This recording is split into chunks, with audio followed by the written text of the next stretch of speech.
JP, anong mga kaso ba ang maaaring kaharapin itong mga Chinese nationals na na-deport?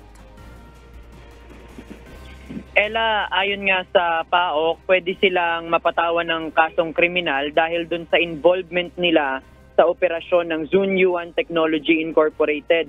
Ito yung Pogo Hub na ni-raid sa Bamban Tarlac at iniimbestigahan dahil sa posibleng surveillance activity nito sa bansa.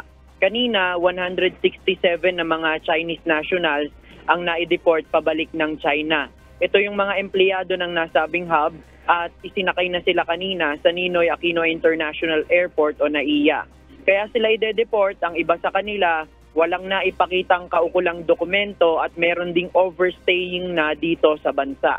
Ang batch na ito ang pinakamalaking batch na pinadeport ng Presidential Anti-Organized Crime Commission doon sa nahuling Pogo Hub. Ayon sa PAOK, ang Chinese government na ang bahalang magpaimbestiga sa mga deportee. Kung mapapatunayang may kasalanan sila ay maaari silang maban sa Pilipinas at hindi na makabalik dito.